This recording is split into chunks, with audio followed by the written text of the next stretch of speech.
시청자 여러분 안녕하십니까? 수요일 뉴스온 시작합니다. 서울 동부지방법원이 6.3 지방선거 당일 투표지 부족 사태가 벌어졌던 잠실 7동 제2투표소를 찾아 현장 검증을 실시했는데요.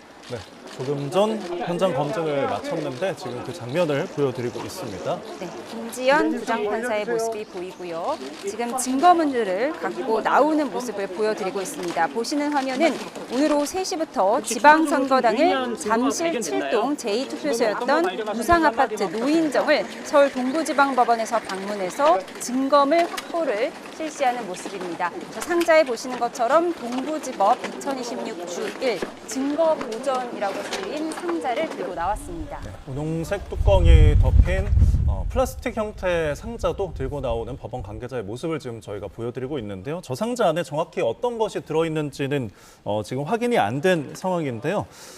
인쇄매수 1,900매라고 표기된 투표용지 보관 상자를 확보한 것으로 시도가 됐는데 확보를 시도한 것으로 저희가 알려졌는데요. 일단은 그 상자를 확보했는지 추후에 확인이 필요한 상황입니다. 네, 법원은 송파구 투표소 10곳에 6월 3일부터 5일까지의 CCTV 영상도 증거 보존을 명령했고요. 법원은 해당 CCTV 영상을 제출하라고 명령한 바 있습니다. 네, 김정철 전 후보는 현장에 치워져서 상자 확보를 못했다고 발표를 했습니다. 현장에 이 1,900매라고 표기된 투표용지가 없어서 확보를 못했다고 전해졌는데요. 1,900매는 이 선거인 수의 49.3% 그러니까 이 전체 유권자의 50% 미만으로 준비가 돼서 논란이 된 바가 있습니다. 예, 다시 한번 전해드리겠습니다. 지금 보시는 화면은 조금 전 서울 잠실 7동 제2투표소의 모습입니다.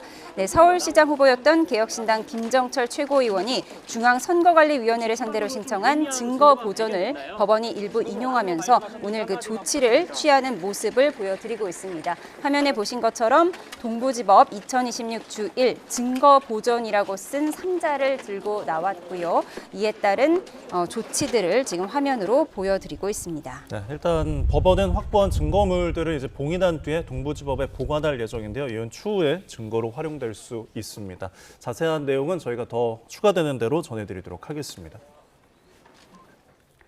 네, 전해드린 것처럼 법원이 투표용지 부족 사태가 발생한 잠실 투표소에서 현장 검증을 실시했습니다. 네, 개표소에서는 엿새째 시민들의 봉쇄 시위가 이어지고 있는데요. 투표소에 나가 있는 취재기자 연결해 보겠습니다. 정영수 기자.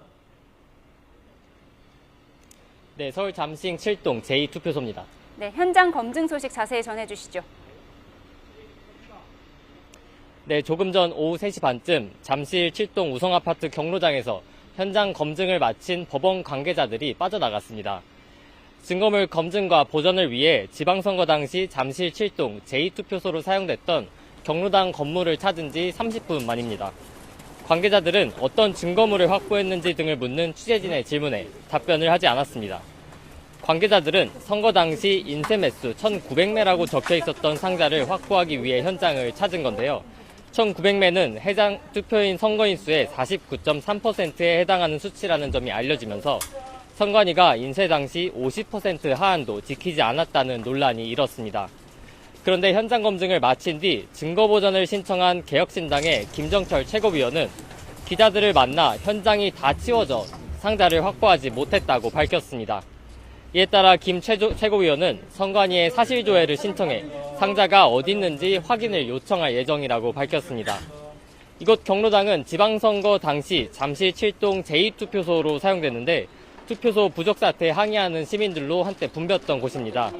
한때 또 봉쇄됐던 곳입니다. 서울시장 후보였던 개혁신당 김정철 최고위원도 투표지 부족 사태에 항의하며 증거물 보전을 신청했는데 법원이 이를 일부 인용하면서 현장 조사가 이뤄지게 됐습니다. 보전 대상은 잠실 7동 제2투표소에서 발견된 인쇄매수 1,900매라고 표기된 투표용지 보관 상자와 투표소 10곳의 CCTV 등입니다. 투표용지 부족과 관련한 선관위 직원 사이의 단체 대화방 기록도 증거보전 대상에 포함됐습니다. 네, 한편 개표소에서는 아직 시위가 이어지고 있는데요. 분위기는 어떻습니까? 네, 주말이 지나면서 시위 참가자들은 줄었지만 여전히 개표소 앞에서는 항의 시위가 이어지고 있습니다. 참가자들은 부정선거, 재선거 등의 구호를 외치며 경기장 출입구 곳곳을 막고 있습니다. 경찰은 기동대 6개 중대, 경력 400명가량을 배치해 혹시 모를 돌발 상황에 대비하는 것으로 파악됐습니다. 이런 가운데 경기장에 입주한 대한체육회 관계자들은 어제에 이어 오늘도 사무실에 있는 업무용 노트북 등을 가지러 경기장 출입을 시도했지만 다시 불발됐습니다.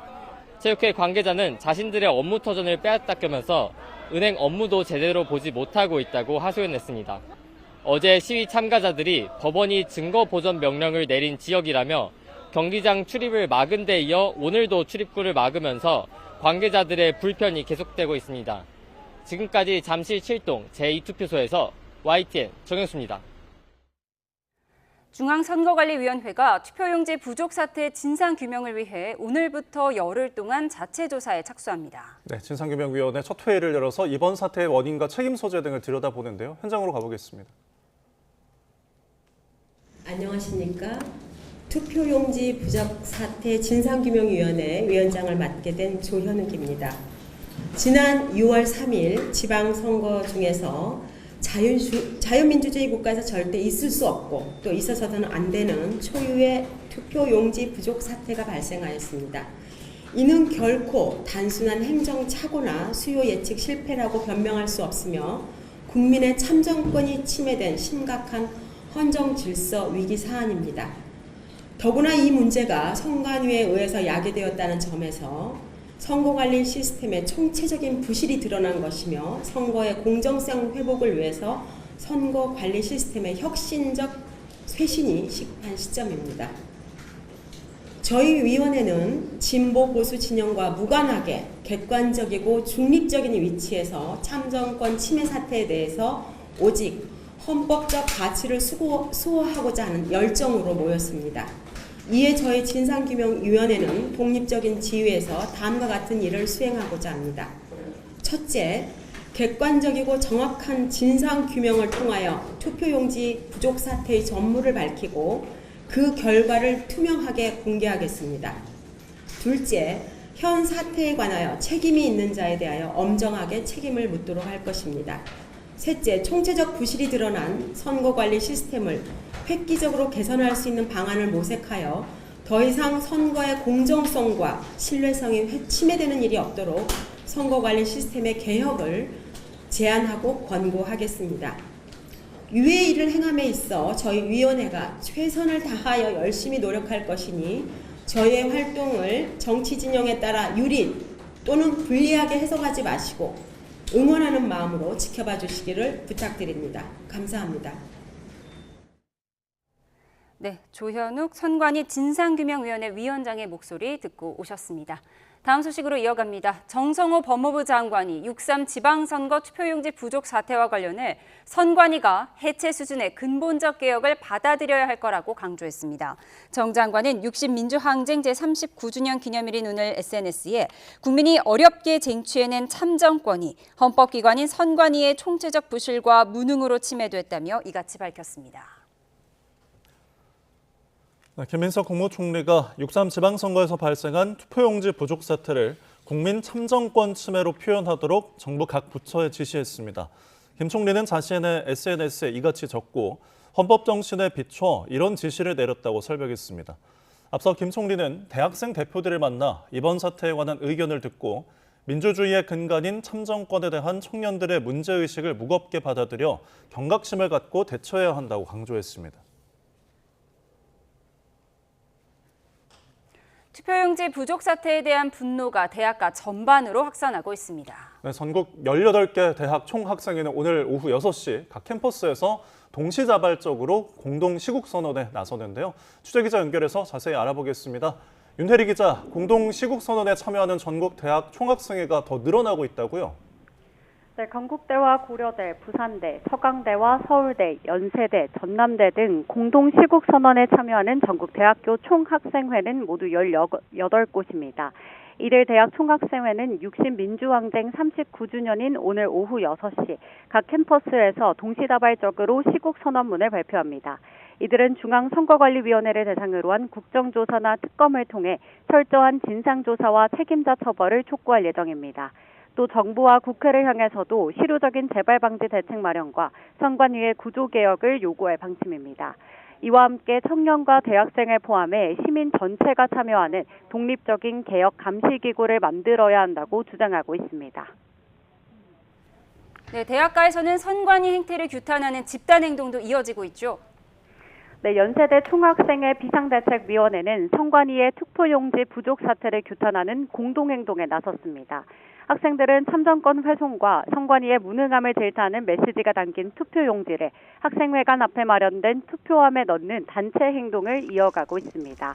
대학가 전반에 대자보도 확산하고 있습니다. 전국 대학가에서 올라온 대자보를 한데 모아놓은 한 표의 기록이라는 홈페이지에는 전국 186개 대학 361건의 성명이 올라왔습니다. 대학교 총학생회뿐 아니라 단과대별, 학과별, 또 개인 이름으로도 자유롭게 성명을 올리고 있습니다. 공통으로 재발방지 대책에 대한 요구가 가장 많았고 선관위를 규탄하거나 책임자를 처벌해야 한다는 내용도 있었습니다. 또 대학생들의 순수한 목소리를 정쟁의 소재로 삼아서는 안 된다는 우려도 담겼습니다. 지금까지 사회부에서 YTN 윤혜리입니다. 6.3 지방선거 투표용지 부족 사태의 진상을 규명하기 위한 검경합동수사본부가 오늘부터 본격 활동을 시작했습니다. 네, 경찰이 지역 선관위 직원들에 대한 조사 일정을 조율하는 가운데 합수본이 조만간 강제 수사에 나설지도 관심입니다. 취재기자 연결해서 자세히 알아보겠습니다. 이준엽 기자, 합수본이 정식으로 활동을 개시했다고요? 네, 서울중앙지방검찰청에 설치된 합수본, 검찰에서 12명, 경찰에서 15명이 파견돼 모두 27명 규모로 구성됐는데요. 합수본 관계자는 YTN에 어제 발표와 함께 합수본이 출범한 것으로 보고 이미 필요한 일을 하고 있다고 밝혔습니다. 검경 전담수사팀이 상호 협력하며 신속한 수사를 진행하겠다는 방침인 만큼 그동안 속도전을 펼쳐온 경찰과 마찬가지로 합수본도 수사에 박차를 가할 것으로 보입니다. 다만 사무공간을 마련하고 기록을 넘겨받는 데 시간이 걸리기 때문에 전체 인원이 서울중앙지검에 모이기까지는 다소 시일이 소요될 전망입니다. 합수본부장을 맡은 김태훈 서울중앙지검 3차장 검사는 대검찰청 선거수사지원과장과 서울중앙지검 공공수사 3부장 등을 지낸 공안통으로 뽑힙니다. 부본부장에는 김영원 서울중앙지검 공공수사 2부장 검사와 고태환 충남경찰청 112 치안종합상황실 상황팀장이 임명됐습니다. 네, 지금까지 얼마나 수사가 진행됐는지 또 앞으로 어떻게 진행될지도 정리해 주시죠. 네, 경찰은 그동안 선관위 관계자들을 고발한 시민단체 대표에 대한 고발인 조사를 마쳤습니다. 선거 사무를 도운 공무원과 용지가 부족해 투표하지 못한 시민들을 상대로도 참고인 조사를 진행했습니다. 또 선거 종사자들의 단체 대화방과 투표소 내부 CCTV 등도 확보해서 분석하고 있습니다. 경찰은 이제 지난 선거에서 투표용지가 부족했던 송파구, 광진구 등 지역선거관리위원회 직원 5명에 대해서 참고인 신분으로 출석을 요구하고 일자를 조율하고 있는데요. 경찰은 이들을 상대로 선거 당일 자치구 선관위에서 투표용지가 부족했던 경위 등 투표 계획부터 종료 시점까지의 전반적인 경위를 조사할 방침입니다. 앞으로 합수본은 선관위의 고의성을 입증하는 데 수사력을 집중할 전망입니다. 투표용지 부족 사태가 단순한 행정적 과실이나 수요 예측 실패로 일어났을 경우 형사처벌은 어렵기 때문입니다. 이를 밝히기 위해서는 투표용지를 준비하고 선거를 관리했을 당시의 의사결정 과정을 면밀히 따져봐야 하는 만큼 조만간 강제 수사를 통해 증거자료 확보에 나설 거라는 전망도 나옵니다.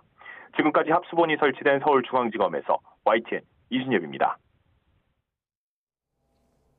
네, 국회는 내일 오전 본회의를 열고 지난 6.3 지방선거 투표용지 부족 사태와 관련해 여야 양당이 제출한 국정조사 요구서를 보고받습니다. 보고 절차를 마치는 대로 국정조사 특별위원회 구성 협의를 진행하게 될 전망인데요. 취재기자 연결합니다. 양동훈 기자. 네, 국회입니다.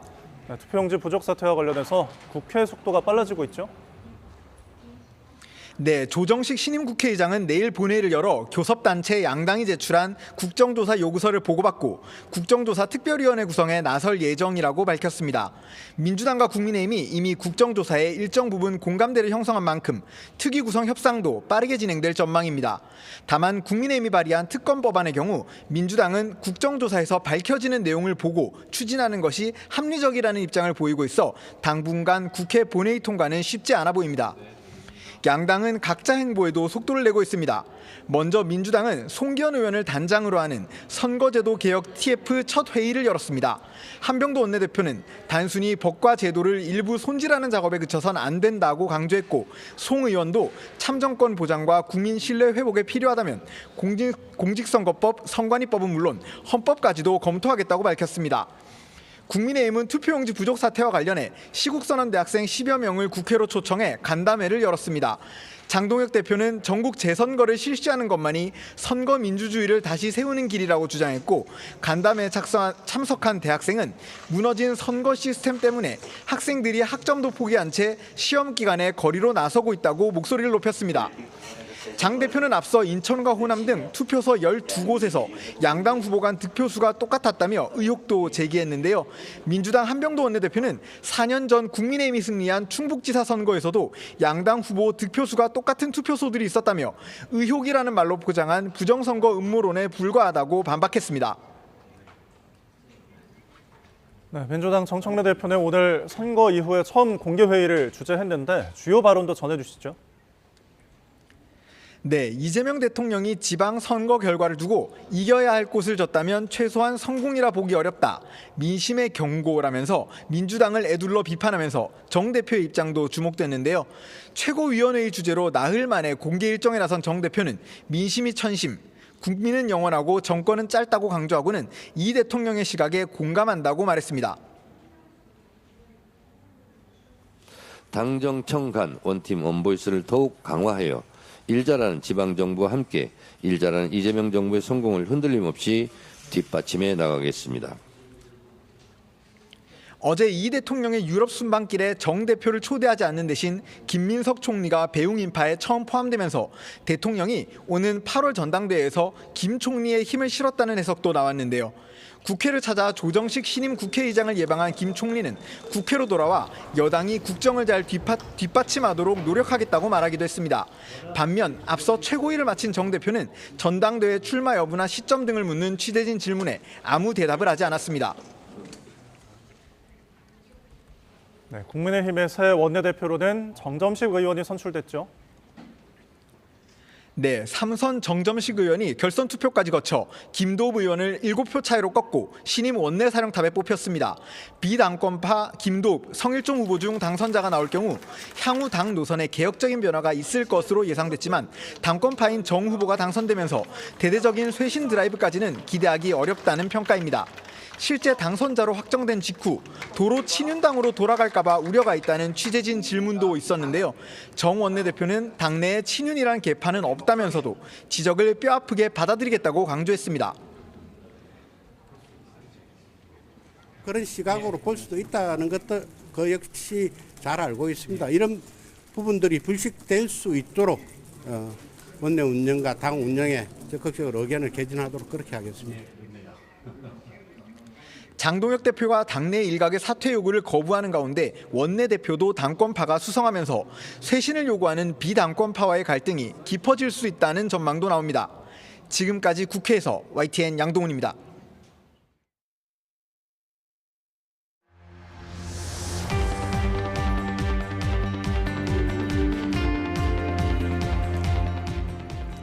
어제 대통령 유럽 순방 환송 행사에 불참한 정청래 민주당 대표. 청와대는 환송 인원을 일부러 최소화한 것이라고 밝혔지만 민주당 내에서는 6.3 선거 이길 것을 졌다고 한 대통령의 뜻을 알아차려야 한다며 정청래 대표 연임 포기를 압박하는 듯한 발언이 나오기도 했습니다. 선거 후 첫 공식 행보에 나선 정청래 대표는 대통령의 지방선거 평가에 공감한다면서도 국민은 영원하고 정권은 짧다는 의미심장한 말을 남겼습니다. 이게 당청 원팀을 강조한 원론적 의미인지 명청 갈등이 본격화하는 것인지 해석이 분분한 가운데 유럽 순방 중인 이재명 대통령이 조금 전 SNS에 글을 올렸습니다. 대통령 지지율이 지방선거 이후 9.4%포인트 하락했다는 여론조사를 언급하며 국민께 죄송하다는 이례적 입장을 밝힌 건데요. 관련 영상 보고 대담 시작합니다.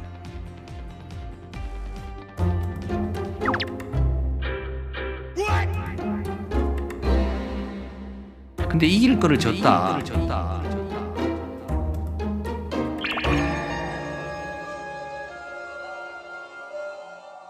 이재명 대통령의 6.3 지방선거에 대한 평가와 인식에 공감합니다.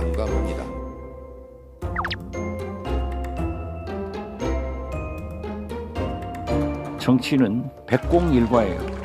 100가지를 잘해도 한 가지를 잘못하면은 책임지고 나가는 수밖에 없는데 대통령이 말씀하신 것을 정청래 지도부는 알아 잘해라. 정청래 대표가 차기 당권을 포기하는 게 맞다고 생각을 하십니까? 충분히 고려할 수 있다 이렇게 생각이 듭니다.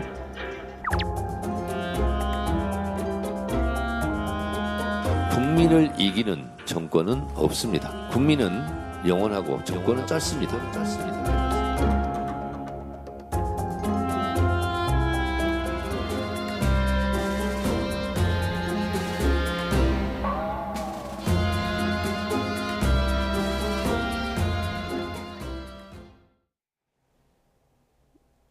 네, 오늘의 정치온 김한규 민주당 의원, 정성국 국민의힘 의원 두 분과 함께합니다. 어서 오십시오. 안녕하세요. 네, 먼저 오늘 나온 이재명 대통령 지지율과 함께 좀 분석해 보겠습니다. 선거 전보다 9.4%포인트 떨어진 지지율 50.4%로 집계된 조사가 나왔는데요. 대통령이 지금 유럽에 계시는데 이 여론조사를 언급하면서 국민께 죄송하다는 입장을 밝혔거든요. 이거 상당히 이례적인 거 아닌가요? 네, 이례적이죠. 하지만 긍정적인 의미로 볼 수도 있는 부분은 이렇게 신속하게 국민들의 의사를 대통령이 계속 챙기고 있고 또 본인의 잘못이 있고 낮은 자세로 일하겠다 말한 거는 국민들이 분명히 이번 지방선거 과정에서 민주당한테 완벽한 승리를 주지 않고 그 부분에 대해서는 당연히 정부 여당 전체의 책임이다라고 대통령께서 인식을 하신 거니까요. 내 잘못이 아니다라거나 선거가 사실은 이긴 거라거나 이런 얘기를 하지 않고 대통령께서 겸허히 받아들이겠다라고 얘기하는 것은 이례적이지만 긍정적으로 받아들여야 되지 않냐. 가만히 있고 모른 척하고 한 주 여론조사 안 좋을 수 있다, 튀었다라고 반응하는 경우들이 많았잖아요. 저희 당이.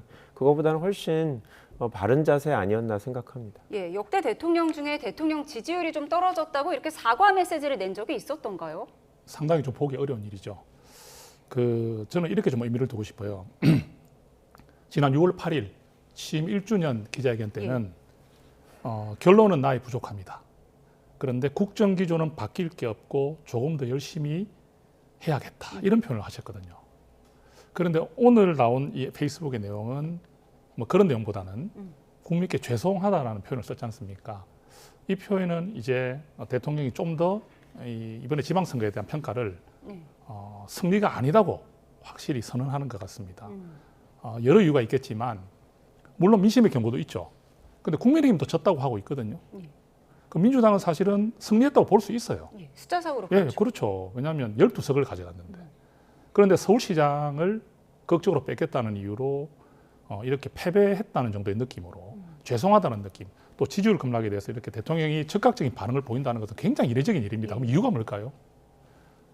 당대표 선거를 앞에 두고 대통령의 마음이 어느 후보에 가 있는지를 표현하고 있다고 봅니다. 자, 더 이상 늦추기 힘들죠. 왜냐하면 취임한 지 1년이 지났습니다. 어떻게 보면 임기 반 정도 될 때까지 웬만한 일을 다 해야 됩니다. 임기 반이 지나면 동력이 떨어지거든요. 그러면 이제 1년이 지났기 때문에 그렇게 많은 시간이 남지 않았어요. 예. 그렇다면은 당대표가 누가 되냐에 따라서 당청의 그런 어떤 단합이라든지 힘을 낼 수 있는 여력에서 정청래 대표가 마음에 안 들겠죠. 그러니까 지금까지 마음에 안 드는 걸 꾹 참고 계셨는데 네. 이번에 이 지선 결과를 바탕으로 고개를 숙이는 것 같이 하면서 국민께 예의를 보이는 것처럼 하면서 사실상 김민석 총리를 당대표 후보로 마음에 둔 것이 아니냐. 예. 이렇게 연결시키지 않고서는 좀 설명이 잘 되지가 않습니다. 왜냐하면 지금 김한규 의원님 이런 말씀 못 하세요. 민주당인이시기 때문에. 제가 객관적인 입장에서 제법 많은 분들이 고개 끄덕끄덕할 것 같은데요. 예. 이 분석에 대해서. 이 대통령이 국민께 죄송하다고 한 말은 네. 사실은 정청래 대표가 마음에 안 들어서 한 말이다라고 개인적인 의견을 주셨는데 오늘 정청래 대표가 네. 국민은 영원하고 정권은 짧다 이런 얘기를 했거든요. 이건 또 무슨 의미일까요? 이렇게 본인들한테 물어보지 않고 해석을 하니까 항상 힘든데요. 예, 저는 그냥 우리 선거 패배에 대해서 겸허한 자세로 국민들의 뜻을 받들어야 된다. 그 앞부분에 보면 여당은 여당다울 때, 야당은 야당다울 때 국민의 지지를 받는다. 우리가 여당답게 못했다라는 그 민주당 대표로서의 비판, 자아 비판이라고 생각하고요. 예. 우리가 이번 정권만이 아니라 계속 국민들과 함께 정치를 하려면 국민들의 의사를 잘 받아들이고 남은 4년 동안 국민들을 최우선으로 해야 된다. 저는 이런 취지였다고 생각하고 아마 정 의원님은 또 객관적이라고 하시면서 또 선거 관련된 얘기를 하실 텐데 그렇게 지금 당대표가 대통령하고 뭐 직접적으로 뭐 각을 세우거나 그렇게 전당대회를 치를 수 있는 상황은 아닙니다. 어느 정권이든 여당 대표가 그렇게 얘기 안 하실 거고 오늘 또 끝나고 SNS에다가도 본인이 뭐 잠 못 이루는 밤들이 계속 있다고 하시면서 결국은 이재명 정부의 성공이 제일 중요하다라고 얘기하셨거든요. 저는 뭐 있는 그대로 받아들여 주시면 되지 않을까 싶습니다. 예, 근데 조금 전에 YTN에 출연한 최재성 전 정무수석이 이런 얘기를 했습니다. 이번에 대통령 행사에 정청래 대표가 안 간 건지 못 간 건지 모르겠지만 어쨌든 불참을 했잖아요. 근데 이런 장면들이 또 나올 수 있다. 왜냐하면 대통령의 메시지는 분명하다. 소위 말해서 정청래 대표 연임 불가론이다라고 말씀을 하셨거든요. 어떻게 해석하시겠어요? 정무수석을 하셨던 분이 이렇게 당을 난감하게 이렇게 하시면 되는지 모르겠는데 뭐 계속 대통령이 어떤 메시지를 내시는지는 봐야겠지만 이게 분명하게 이게 결국 해석이거든요. 왜냐하면 대통령이 직접 당의 전당대회에 누구를 뽑아라라고 하는 거는 윤석열 전 대통령도 안 하셨던 거 아닙니까? 그런데 자꾸 저희 당 대통령이 그렇다라고 지금 보시는 거는 그거는 저희 당 대통령의 의사를 왜곡하는 거라고 생각할 수 있고 뭐 평론가들은 그렇게 해석을 하겠지만 저희는 대통령이 직접 관여하지 않는다라고 생각하고 뭐 당원들이 아직 2달이나 남았거든요. 전당대회가 8월 17일이면 2달 이상 남았기 때문에 지금 뭐 대통령 한마디 한마디를 그렇게 해석하실 건 아닌 것 같다. 다만 대통령께서 선거 결과에 대해서 상당히 안타까움을 표시하고 있고 저희 당 의원들도 아니 대통령 지지율이 이렇게 높은데 우리 선거는 저희가 후보를 뽑고 저희가 선거운동을 하는 거니까 저희 책임이 크다는 거에 대해서는 사실은 뭐 어떤 성향의 어떤 계파의 의원들도 다 공감하는 내용인 것 같습니다. 예. 정청래 대표가 국민은 영원하고 정권은 짧다 이 말을 했는데 이 메시지의 의미도 좀 해석이 분분한 가운데 또 오늘 페이스북에요. 국무회의도 생중계하는데 우리 의원총회도 생중계하자 또 이런 글을 올렸거든요. 이게 뭔가 대통령과의 신경전이냐 아니냐 이것도 해석이 분분해요. 지금 정청래 대표가 대표 연입을 하게 되면 2028년 총선에서 공천권을 행사합니다. 그때 되면은 대통령의 임기는 3년이 지나는 쇠락하는 시기죠. 그러면 그때는 정청래 대표가 아마 대통령 말 안 들을 겁니다. 본인의 세력들이 아마 공천 받는 데 많이 들어가는 이런 부분을 굉장히 걱정하고 있을 것 같아요. 왜? 현재 권력과 미래 권력은요 늘 부딪혀 왔거든요. 우리가 과거에 늘 봤지 않습니까? 대통령의 현재 권력과 미래 권력은요 늘 부딪혀 왔었어요. 그럼 정청래 대표 입장에서는 지금 대통령께 전면적으로 이렇게 전면전을 할 수는 없습니다. 왜? 아직까지 임기 초기 때문에 권력이 강한 입장이고 그리고 정청래 대표도 이번에 조금 결과론적으로 좀 비판을 받을 여지가 생겼기 때문에 그런데 그렇다 해가지고 본인이 이렇게 마냥 고개를 숙이는 모습만 보이고 지금 이렇게 공세가 있는 입장에서 나도 한 칼 있어 하는 모습을 보여야 되는데 직접적으로 할 수는 없잖아요. 그렇다면 해석의 영역으로 두고 국민은 영원하고 정권은 짧다. 맞는 말이잖아요. 근데 이 말이 정권이 여당을 말하는 겁니까? 이재명 대통령을 말하는 겁니까? 정권이라 하면 여당보다 이재명 대통령이잖아요. 그러면 이 말이 주는 의미를 해석해라는 거죠. 해석해라는 의미는 제가 결코 당하고만 있지는 않습니다. 사람으로도 충분히 그럴 수 있지 않나요? 아니 근데 당 대표가 만약에 대통령을 그렇게 각을 세웠다고 하면 진짜 잘못된 일이죠. 어떻게 여당 당 대표가 대통령하고 본인의 지지층이 다르다라고 그렇게 대통령을 직접 공격한다? 그렇다고 하면 저를 포함해서 저희 당원들이 당 대표의 행위를 인정할 수가 없죠. 제가 지금 직접 공격했단 말을 하지 않았습니다. 제가 드린 말씀은 이 문맥에 흐르는 부분을 해석을 내라는 뜻으로 말을 드렸다는 거 김한규 의원님이 이해하실 것 같습니다. 제 말을 바로 좀 잡아주시면 좋겠고요. 그래서 제가 처음 말씀드린 대로 권력은 늘 이렇게 흘러가는 물 따라 가는 거거든요. 근데 이게 좀 빨리 왔다는 것이고 또 하필 당대표 선거가 이번 8월에 있기 때문에 그리고 또 아까 말씀드렸지 않습니까? 대통령 순방에 정청래 대표가 처음으로 안 나왔습니다. 그동안 여러 번 중에서 한 번 안 나온 게 아니라 지금 처음으로 안 나왔어요. 그리고 이게 뭐 중동 정세다, 뭐 이런 부실 선거 이런 부분이다 하지만 그게 그 잠시 공항에 나와서 인사할 수 있는 그 시간조차 못 나올 정도입니까? 그리고 전북에 가셨잖아 그때. 그러니까 이런 여러 가지 상황들이 충분히 우리가 이런 이야기를 할 수 있는 상황인 거죠. 예, 이렇게 명청 갈등 분석 속에 친정청에게로 불렸던 민주당 이지은 대변인이 이재명 대통령을 윤 전 대통령에 빗대 논란이 됐는데 이 대변인 결국 사퇴했습니다. 논란의 당시 발언 들어보시죠. 우리가 윤석열을 보면서 윤석열이 누구 찍어서 당대표 시키고 엄청 욕을 했었는데 대통령이 지금 그거 하시는 건가? 설마 이런 생각이 드는 거예요. 탈당이나 지명 요구가 좀 나오기도 하더라고요. 관련해서 좀 논의나 검토가 이루어지고 계신지. 관련해서 지금 검토하고 있습니다. 징계를 염두해두고 못하는 건 아니고요. 일단은 진위 여부를 파악해야 되는 거 아니겠습니까? 네, 이지은 대변인이 친정청래계로 분류되긴 하는데 이재명 대통령을 윤석열 대통령과 같다고 한 게 아니라 다르다는 걸 강조하려고 한 말이다 이렇게 얘기를 했어요. 뭐 그렇긴 한데 아무리 문맥을 봐도 좀 당원들이 불편하게 받아들일 내용인 것 같아요. 그래서 본인도 취지는 그런 게 아니지만 전달이 잘못됐다라고 하고 사퇴한 거고요. 저희는 일단 대통령의 의도를 혹시라도 의심하는 것처럼 보이는 식의 발언이 아니었나라는 생각이 있어서 더 확대되기 전에 일단 본인이 대변인이 사퇴했기 때문에 이거는 본인의 그 의사를 저희들이 믿고 실수라고 받아들이고 있습니다. 네, 그러니까 윤석열 전 대통령이 당대표를 찍었던 것처럼 이재명 대통령은 그런 걸 할 뿐이 아니다라고 강조하는 과정에서 오해가 생긴 것 같다라고 본인이 그렇게 해명을 하고 있죠. 알겠습니다. 이어서 국민의힘 이야기 해보겠습니다. 김도읍, 정정식 결선 투표까지 간 결과 결국 3파전의 주인공은 3선의 정정식 의원이 원내대표로 선출됐는데요. 조금 전 YTN과의 인터뷰 들어보시죠. 지방선거의 평가 그리고 그 책임 문제에 대해서 의원 여러분들로부터 많은 이야기를 듣고 의원님들의 총의를 모아서 집단지성의 문제로 이 문제를 해결해야 된다고 생각합니다. 본인 스스로도 아직까지 복당 의사를 밝히지 않고 있기 때문에 이 문제에 대해서 당내에서 논의할 단계는 아직은 아니라고 생각합니다. 복당 의사를 밝힌다면 당내 우리 의원님들의 그런 의견 그리고 당원들의 의견까지 수렴을 해서 네, 결국 장동혁 당권파로 분류됐던 정정식 의원이 국민의힘 원내대표로 선출이 됐습니다. 당의 개혁을 바라시는 우리 정승국 의원님 입장에서는 어떤가요? 실망스러운 건가요? 예상됐던 결과인가요? 저는 이 표의 숫자가 주는 의미가 크다고 생각합니다.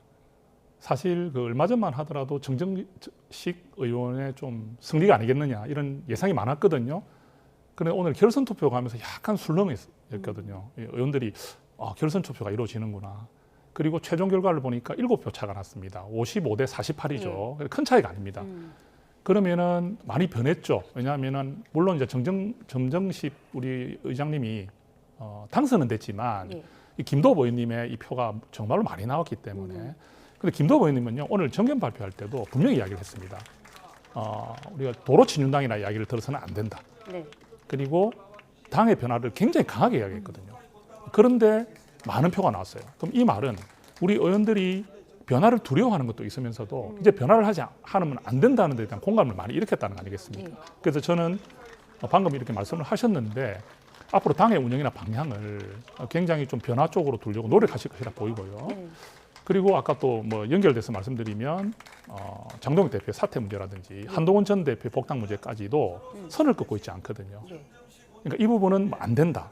그리고 또 이 부분은 안 된다 이런 게 아니라 충분히 총의를 모으겠다고 하고 있거든요. 그렇다면 이부터가 벌써 우리 신임 원내대표님의 의지를 보여주고 있다. 그래서 지금 이게 이제 언론에서 볼 때도 아직까지 우리 당이 과거로 회귀하는 것 아니냐 이런 비판이 있다는 걸 본인께서도 뼈저리게 느낀다 하셨으니 앞으로 굉장히 이제 좀 이런 요청들을 많이 받아들이셔가지고 새로운 좀 모습을 보이려고 노력할 것으로 저는 기대를 합니다.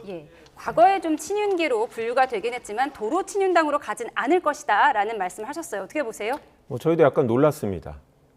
압도적으로 당선될 줄 알았는데 김도읍 의원님의 지지세가 상당하다는 걸 보면서 의원님들이 변화에 대한 욕구가 상당히 있구나.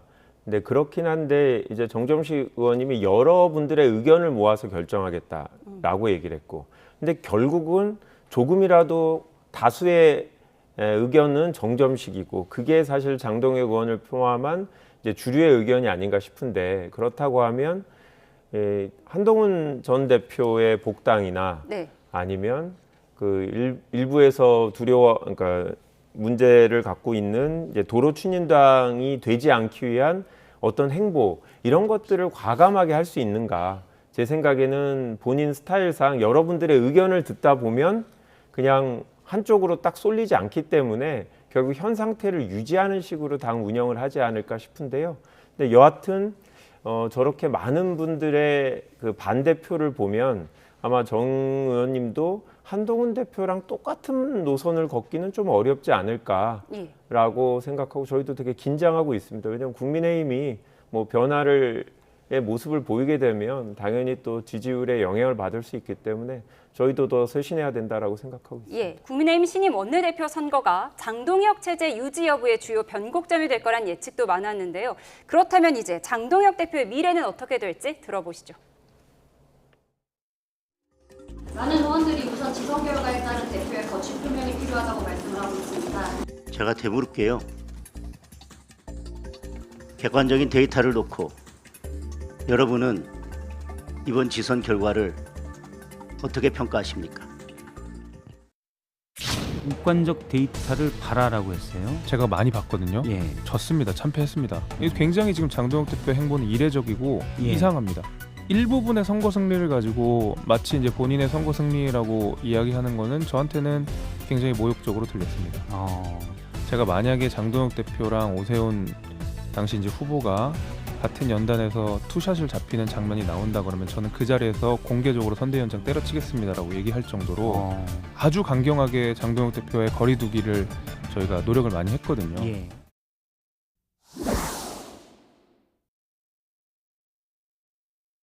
고맙습니다. 장동혁이 왜 안 불러나요? 좀 이따 물러날 겁니다. 고맙습니다. 부산 시민들이 한동훈 의원의 마음을 읽은 것 같습니다. 장동혁 대표 언제 물러나요? 왜 안 물러나요? 라고 하니까 한동훈 의원이 곧 물러납니다. 라고 했어요. 그 곧이 언제라고 보세요? 예측할 수는 없지만 오래 버티기는 힘들 것 같습니다. 왜냐하면 그 김재섭 의원 말씀이 맞는 게 이 객관적인 데이터를 가지고 말하고 있는 기자들이나 여론이 국민의힘이 졌다고 이야기하고 있거든요. 그리고 우리가 이긴 지역을 보더라도 대구 경북을 이기는 것을 우리가 뭐 이렇게 기뻐할 정도라기보다는 이건 어떻게 보면 당연시 되는 거였거든요. 그런데 그 대구에서조차 우리가 8.8% 차이 났어요. 대구는 원래 65% 이상이 나오는 곳입니다. 근데 그곳에서 출구조사는 똑같이 나올 정도로 우리 긴장을 많이 했거든요. 그럼 보십시오. 서울, 다시 말씀드리지만 장동혁 대표가 없이 치른 선거였지 않습니까? 그럼 그 객관적 데이터도 12대 4고 또 그 4개 중에서도 장동혁 대표가 공헌을 들여서 이긴 지역이 거의 없습니다. 이거를 누구나 다 이야기하고 있는데 본인만 이 객관적인 데이터를 어떻게 해석하고 있는 것인지 좀 이해가 되지 않습니다. 예. 그래서 지금 우리 많은 의원들이 지금 좀 장동혁 대표 이런 모습에 대해서 실망도 많이 하고 있지만 좀 이해할 수가 없다. 예. 그래서 저는 이제 오늘 원내대표 대표선 끝났잖아요. 끝났기 때문에 의원들의 이런 사퇴 요구들이 좀 더 곳곳에서 분출될 가능성이 높다. 지금까지 조금 기다렸거든요. 원내 선거를 먼저 치르자. 예, 그래서 장 대표께서 지금 계속 이런 어떤 부실 선거 부분을 부정 선거 쪽으로 연결시키면서 뭐 사전 선거도 없애자 하면서 이렇게 강하게 나가고 있는데 이런 부분들조차도 본인의 사퇴 여론을 희석시키기 위한 것이라는 오해를 받을 수밖에 없는 이런 상황으로 보입니다. 네, 서울시장 선거를 승리를 이끌었던 김재섭 의원이 이런 얘기를 했습니다. 내가 오세훈, 장동혁 원샷에 나올까 봐 피해 다녔다. 그런데 지금 와서 장동혁 대표가 서울시장 선거 졌기 때문에 이겼다고 말하는 건 굴욕적이다라는 표현까지 했어요. 모욕적이다라고 표현하신 걸 보면서 표정을 보니 정말로 숟가락 얹지 말라라는 것으로 보이는 것 같은데, 서울시장 선거 결과 때문에 저는 장동혁 대표 사퇴 안 할 거라고 봅니다. 내년 9월까지인가의 임기. 저는 쉽게 물러나지 않을 거라고 보고, 국민의힘 내부에서 뭐 주장은 계속 나오겠지만 장동혁 대표가 예전에 했던 결국 의원직 걸고 그 본인에 대해서 신임 투표를 하자고 했던 것처럼 그런 식의 행보를 보이는 분이 이번 선거 결과를 보고 내가 잘못됐다라고 해서 사표를 내시지는 절대 않을 거라고 보고, 그래서 이제 원내대표 선출 과정에서 의원들의 민심이 드러나긴 했는데 또 그걸 반대해서 그러면 과반은 안 넘지 않았냐. 예. 또 당원들과 또 의원들의 생각은 다르다. 이런 식으로 주장하지 않을까 싶고, 지금 한동훈 대표랑 가까운 의원님들이 당의 개혁을 많이 얘기하시는데 과연 이거를 관철해낼 힘이 있으실까? 저는 밖에서 보기에는 내년 9월까지는 그대로 가시지 않을까 이렇게 예측하고 있습니다. 예, 김재섭 의원은 장동혁 대표를 향해서 이례적이고 이상하다. 박정화 의원은 납득 어려운 기행을 하고 있다라고 했는데, 그런데 최근 지지율을 좀 보면요. 네. 정당 지지율이 국민의힘이 많이 오르고 있거든요. 지금 민주당과 오차 범위내 접전을 이루는 여론조사 결과가 여러 발표가 되면서 이것도 누구 덕분이냐. 장동혁 대표 입장에서는 내가 잘해서 그랬다. 이렇게 얘기를 할 수도 있거든요. 어떻게 보세요? 그런 이야기 할 수 있습니까? 저는 공감할 수가 없습니다. 예. 대부분의 국민들이 그렇게 생각 안 할 거고요.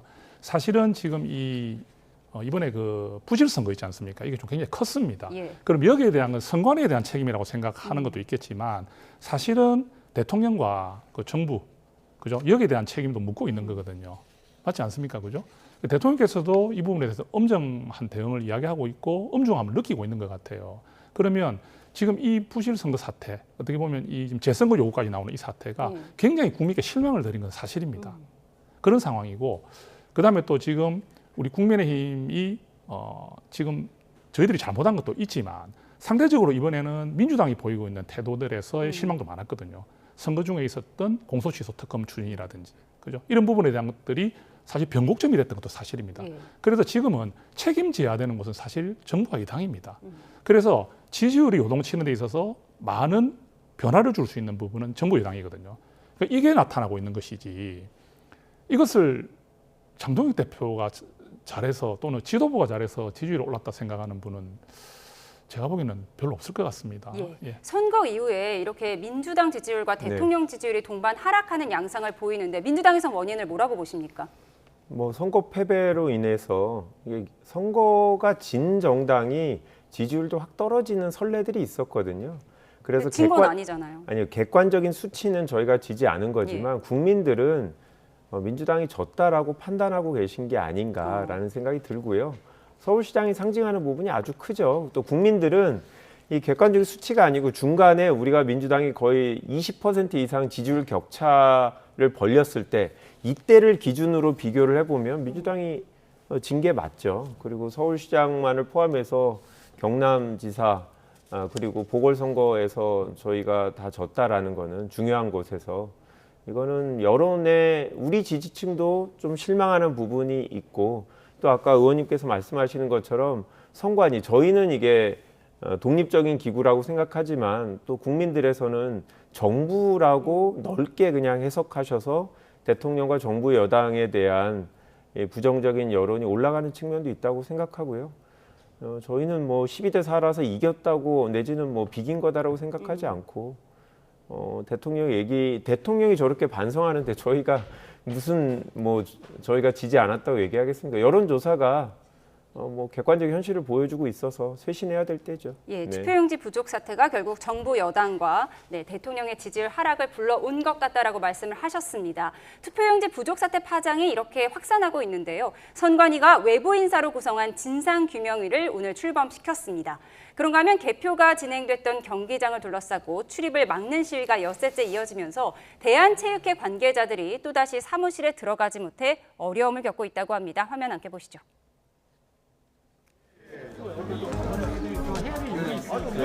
그분들이 여기서 임대를 내고 하시는 분들이 맞아요. 시민들의 권리도 중요하지만 여기서 일하시는 분들의 권리도 그거를 무시하는 거는 절대 아니에요. 존중하지만 지금 가장 큰 문제점이기 때문에 일단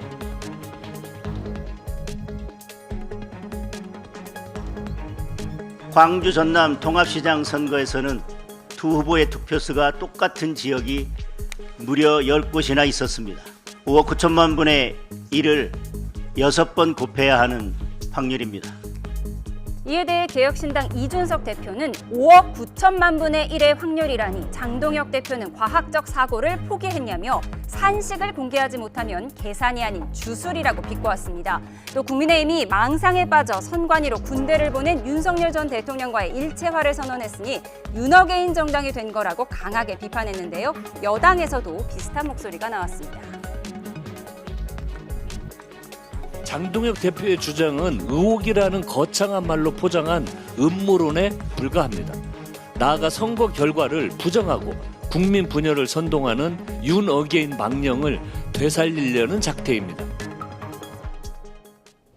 네, 인천과 또 광주 전남 통합시장 선거에서 1위 후보와 2위 후보의 득표수가 똑같은 지역이 무려 10곳이나 있었다. 장동혁 대표는 이게 너무 이상하다면서 5억 9천만 분의 1을 6번 곱한 확률이라고 했습니다. 근데 이게 어디서 나온 5억 9천만 분의 1일까요? 이게 뭐 확률적으로 나름 뭐 어떻게 이야기를 들었겠죠. 정보를 받았겠죠. 그죠? 그런데 문제는 지금 좀 위험한 선까지 가고 있는 것 같아요.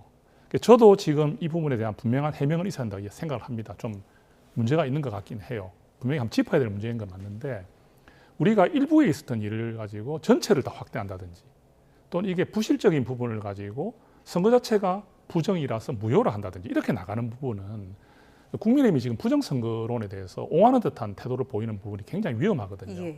예, 우리가 이 사회 시스템 자체는 완벽할 수는 없습니다. 완전할 수는 없어요. 우리가 사실 공문 하나를 작성하더라도 오타가 나올 수 있는 것이고요. 이런 부분을 줄여나가는 것이고 이게 최소화시키는 것이 중요한 것인데 어떤 부분에 문제가 있는 부분이 전체로 확대된다면 그러면 우리 사회 모든 시스템이 제대로 돌아갈 수가 있겠습니까? 특히 이 장동혁 대표께서 개인적으로 그 시위에 참여해가지고 마스크 쓰고 계시는 모습들이 본인은 한 명의 국민으로 참여했다 하지만 이게 당대표의 지위를 갖고 있습니다. 그러면 장동혁 대표를 한 명의 국민이라 보지 않습니다. 그런 분께서 전면 재선거를 주장한다든지 사전선거제를 폐지하자고 한다든지 이래 되면 이건 우리 국민의힘의 당론도 아니거든요. 그래서 국민들에게 그런 국민의힘의 그런 인식들을 또 부정적인 인식들 그런 부분들을 또 다시 되새겨 줄 수 있는 부분이 있기 때문에 저는 지금 너무 지나치게 이 부분을 확대해서 가고 또 나아가는 부분은 좀 신중히 해야 된다고 생각을 합니다. 예. 득표수가 똑같이 나온 그 그래픽이 준비되면 함께 보여주시면 좋을 것 같은데요. 이준석 대표는 장동혁 대표가 5억 9천만 분의 1의 확률을 말한 것이 산술이 아닌 주술이다 이렇게 비판을 했거든요. 이 부분 어떻게 보세요? 맞는 말씀하셨다고 생각합니다. 이준석 의원이 소개한 저명한 통계학자가 세부적으로 계산을 하셨죠. 통계적으로 전혀 이례적이지 않다. 세부적으로 계산해 보면 이 비슷한 확률이 나올 수 있게 돼 있다라는 거고요. 그러니까 과거에도 이런 뭐 비슷한 사례가 있었다는 거죠. 그렇죠. 그리고 이 투표소별로 인구수를 거의 비슷하게 쪼개기 때문에 실제로 양당의 후보들의 의석수가 비슷하게 나올 수도 있습니다. 그런데 지금 민주당이 이긴 곳 몇 곳만 얘기했는데 저희 한병도 원내대표가 얘기한 것처럼 반대의 결과도 있고 만약에 전수조사를 하게 되면 국민의힘 후보들이 이긴 곳도 이런 사례들은 많을 겁니다. 그래서 통계학자가 명확하게 정치적인 색채가 없는 분이 이상하지 않은 결과다라고 얘기했고 그런 부분이 아마 내일 정도에는 전문가 의견으로 많이 나올 거라서 주술은 그만 믿으시면 좋겠습니다. 네, 이준석 대표가 또 이런 얘기를 했습니다. 국민의힘이 망상에 빠져 선관위로 군대를 보낸 윤석열 전 대통령과 일체화를 선언했다. 이렇게 비판했거든요. 우리 당에서 지금 장동혁 대표가 사실 신뢰를 많이 잃고 그 리더십을 좀 상실한 분의 말이 국민의힘 우리 보수정당의 그런 말을 대변하고 있다 생각하지 않습니다. 그래서 윤석 대표의 말이 굉장히 뼈아픈 부분도 있지만 이것을 또 우리 국민의힘이 전체 그런 식으로 하고 있다는 식으로 발언하지는 않았다고 저는 생각하고요.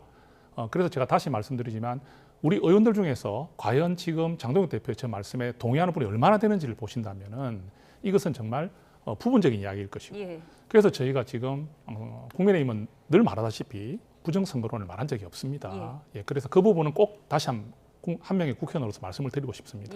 지금 전면 재투표, 사전투표 폐지를 당대표가 주장하고 있으니까 가장 마음이 불편할 사람이 오세훈 시장이 아닐까 싶거든요. 법적으로 불가능하잖아요. 왜냐하면 당선인 결정은 선관위의 결정이고 그 뒤에는 본인이 임기가 시작하고 나서 사퇴하는 수밖에 없습니다. 근데 오세훈 시장은 이미 3연임을 하셨기 때문에 이번에 사퇴하게 되면 10월에 보궐선거를 치러야 되는데 출마할 수가 없습니다. 그러니까 이런 사정을 디테일하게 아마 검토도 안 하고 이렇게 주장하고 계신 것 같은데 지금 장동혁 대표가 선거 실패가 아니다, 패배가 아니라고 주장하는 건 오세훈 시장의 당선 때문이거든요. 예. 이 어렵게 얻은 당선을 날려버리겠다라고 하는 거를 국민의힘 의원들이 아마 아까 말씀하신 대로 원내대표 선거까지니까 참고 계시는 것 같고 아마 이후에는 무리한 주장, 본인의 임기를 연장하려고 하는 주장을 하지 말라는 상식적인 주장이 보수 진영에서도 많이 나올 거라고 생각합니다. 예, 법조인 출신으로서 말이 안 된다는 걸 알 텐데 이렇게 좀 강한 주장을 하는 이유가 오세훈, 한동훈 견제용이다 이런 분석도 있어요. 뭐 그런 모습 가능하다고 생각합니다. 왜냐하면 사실은 오세훈 시장 같은 경우도 이번에 좀 어렵다 했지 않습니까? 선거가 사실상 좀 쉽지 않다. 한동훈 전 대표도 북구갑에서 승리하기가 쉽지 않다고 이야기했었습니다. 그렇다면 어떻게 보면 보수를 상징하는 대표적인 주자는 나인데 이런 생각을 갖고 있을 수 있지 않습니까? 그런데 사실은 한동훈 전 대표와 오세훈 시장이 화려하게 당선이 됐어요. 그 모든 뉴스를 다 빨아들이는 그런 사실은 선거 기간에는 한동훈 전 대표의 그 북구갑 선거가 모든 언론의 그 중심에 서 있었고 또 개표하는 날 당일에도 한동훈 전 대표와 오세훈 시장의 역전극이 모든 뉴스를 다 장식했단 말입니다. 그러면 이게 또 호평들이 너무 많았잖아요. 그죠? 그런데 이 상황에서 그러면 장동혁 대표가 가지는 마음은 본인이 제일 생각하기 싫었던 부분이 현실이 됐다고 볼 수 있는 부분이거든요. 그러니까 이런 어떤 모습들이 나오고 있지 않느냐. 그리고 굉장히 지금도 좀 혼란스러울 것 같아요. 본인 입장에서. 사퇴는 하고 싶지 않은데 주변에서 사퇴 이야기는 오고 또 이렇게 현실이 될 거라 생각하지 않았기 때문에 상당한 혼란을 좀 겪고 있지 않을까. 이렇게 생각합니다. 예. 그러면 지금 이 문제를 법률가로서 어떻게 풀어야 된다고 생각하십니까? 재선거는 선거소총이 지금 들어왔습니다. 그리고 지금 선관위에서 증거보존도 하고 있고 법적인 절차를 거치게 돼 있죠. 그리고 여야가 설사 장동혁 대표의 주장에 저희가 동의한다고 해도 권한이 없어요. 국회에서 여야가 그래 우리가 원하니까 재선거를 하자 이게 안 되는 거죠. 그 약속을 공직선거법의 요건을 정해놓은 거거든요. 선거 결과에 영향을 미쳤을 때 재선거를 하도록 돼 있고 그 판단의 주차는 1차로 선관위고 선관위가 동의하지 않으면 법원에서 선거무효소송으로 판단하게 돼 있습니다. 이제 실제로 소청이 이루어졌기 때문에 법적 절차에서 최대한 문제가 있다고 주장하시는 분들은 그 자료를 내야 되고 이 증거보존된 자료들을 통해서 판단을 해야 되는 거죠. 저희는 이 정치권은 법원의 판단을 지켜보는 게 맞다고 생각합니다. 예. 중앙선관위가 오늘부터 자체 진상규명위원회를 가동한다고 저희가 앞서 속보로도 전해드렸는데 그럼 이 부분은 지금 장동혁 대표는 계속 전면 재선거 해야 된다 이렇게 주장하고 있잖아요. 국민의힘 내에서도 좀 의견을 통일할 필요가 있을 것 같아요. 지금 뭐 장 대표께서도 공론화를 하겠다 했지 않습니까? 그래서 오늘 이제 원내대표 선거가 끝났기 때문에 아마 이야기는 할 것 같습니다. 그런데 과연 아까 말씀드린 대로 얼마나 많은 의원들이나 이런 분들이 그 부분에 대해서 공감할까에 대해서 좀 의구심을 가지는 거고요. 지금 중앙선관위에 있는 자체 진상규명위원회 시작됐지만 국민들 중에 누가 이 진상규명위원회를 신뢰하고 지켜볼지에 대해서 굉장히 좀 안타까운 마음이 듭니다. 그래서 이 부분은 사실 여야가 제가 개인적으로 생각할 때는 국정조사, 우리 법이 말하고 있는 국정조사 또 특검 이렇게 같이 합의할 수 있는 부분도 출발을 했으면 좋겠어요. 출발하면서 왜 우리 법이 허용하고 있는 법에 대해서 여야가 합의된 쪽으로 먼저 움직여주는 것이 가장 바람직하지 않느냐. 그러면서 그 국정조사나 특검을 통해서 이 선거가 너무나 큰 부실 선거를 넘어서는 정말 너무나 큰 문제가 있었던 선거라고 판정이 된다면 그때는 또 우리 여야가 새로운 이야기가 나올 수 있거든요. 지금 너무 앞서가가지고 전국에 있는 선거를 모두 무효화하고 완전 재선거하자는 이런 주장을 하기에는 시기상조고 또 그 부분에 대한 공감을 얻기가 쉽지 않을 것이다. 이렇게 보입니다. 집회는 엿새째 이어지고 있는데요. 정치권에서 좀 현명한 해결책을 내주셨으면 좋겠습니다. 지금까지 김한규 민주당 의원, 정성구 국민의힘 의원 두 분과 함께했습니다. 고맙습니다.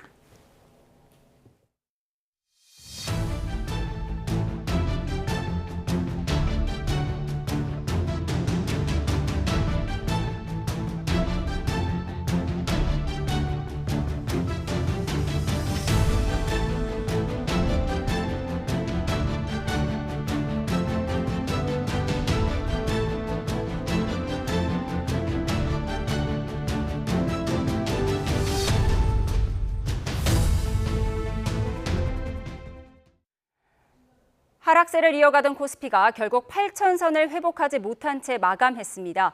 미국 이란의 공방 격화 조짐과 미국 기술주들의 약세 등이 큰 영향을 미친 걸로 보입니다. 김세호 기자, 증시 상황 자세히 전해주시죠. 네, 코스피는 반등의 기회를 찾지 못한 채 8,000선을 내주며 장을 마쳤습니다. 코스피는 종가 기준 어제보다 4.52% 내린 7,730.82를 기록했습니다. 코스피는 오후 들어서는 7,400선까지 내려앉으며 한때 프로그램 매도 호가를 일시 정지하는 매도 사이드카까지 발동됐습니다. 어제 코스피가 급반등하며 매수 사이드카가 발동된 지 하루 만입니다. 외국인은 2조 7,717억 원, 기관은 2조 2,673억 원의 순매도를, 개인은 4조 8,612억 원의 순매수를 보였습니다. 대장주인 삼성전자는 6.06% 하락한 30만 2,500원, SK하이닉스는 7.54% 떨어진 204만 8천 원을 각각 기록했습니다. 미 기술주의 전반적인 약세와 미 이란 간 공방 격화 조짐 등이 영향을 미친 것으로 보입니다. 원달러 환율은 12.1원 오른 1,524원을 기록했습니다. 다만 국제유가는 호르무즈 해협의 통항 재개 관측에 무게가 실리며 하락했습니다. 최근 쿠웨이트가 아시아 정유사들의 추가 원유 공급을 제한한 점도 공급 정상화 기대를 키우고 있습니다. 8월 인도분 브렌트유 선물 종가는 배럴당 91.45달러로 전 거래보다 2.97% 내렸습니다. 7월 인도분 미 서부 텍사스산 원유의 선물 종가도 배럴당 88.2달러로 전장보다 3.4% 하락했습니다. 지금까지 하나은행 딜링룸에서 YTN 김세호입니다.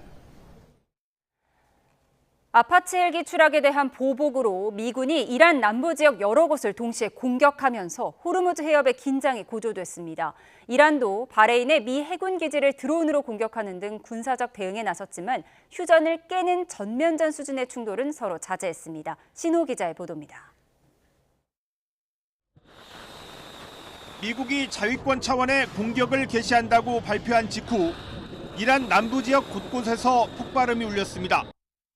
호르무즈 해협 인근의 반다르 아바스와 게슘섬, 시리크와 자스크 주변에서 몇 시간에 걸쳐 두세 차례씩 공격이 진행됐습니다. 시리크의 물 저장 시설 2곳 이상이 공격을 받아서 식수 공급이 일시적으로 차단됐습니다. 이란 언론들은 도시에 대한 공격은 보고되지 않았다면서 시내가 아닌 해안지대에 공격이 이루어진 것으로 확인됐다고 전했습니다. 이란은 미국의 보복 공격에 맞대응했습니다. 이슬람 혁명 수비대가 더욱 강력한 대응에 나설 것이라고 경고하더니 페르시아만 인근의 미군 기지를 타격 대상으로 삼았습니다. 바레인 주둔 미 해군 제5함대와 쿠웨이트의 알리 알살렘 미군 기지, 요르단의 무아파크 살티 미 공군기지에 드론과 미사일이 날아들었는데 피해 규모는 확인되지 않았습니다. 해당 국가들은 방공망을 가동하며 경비 태세를 최고 수준으로 끌어올렸습니다. 이란은 전날 발생한 아파치 헬기 추락에 대해서도 24시간 내 호르무즈 해협에서 어떤 군사작전도 없었다며 책임을 인정하지 않았습니다. 아바스 아라그치 이란 외무장관도 이란 영토 인근에 있는 외국 군대는 과실이나 우발적 사고, 잠재적 교전에 휘말릴 위험에 노출돼 있다면서 이란의 의도적 공격 가능성을 부인했습니다. 미국과 이란 양측 모두 입으로는 가혹한 보복을 경고하면서도 실제로는 대응 수위를 조절하면서 현재 진행 중인 종전 협상 테이블을 유지했습니다. YTN 신호입니다. 최근 호르무즈 해협 인근에서 발생한 미 육군 아파치 헬기 추락 사고 원인이 이란 지대공 미사일 공격일 수 있다는 분석이 제기됐습니다. 글로벌 드론 전문 기업 드래곤플라이의 캐머런 첼 최고 경영자는 이란이 이동 중인 헬기를 타격할 만큼 정교한 대공 드론을 보유하지 않고 있다며 일각의 충돌설을 일축했습니다. 그러면서 단순한 기계적 결함이 원인이 아니라면 휴대용이나 견착식 지대공 미사일에 의해 헬기가 격추됐을 개연성이 높다고 진단했습니다.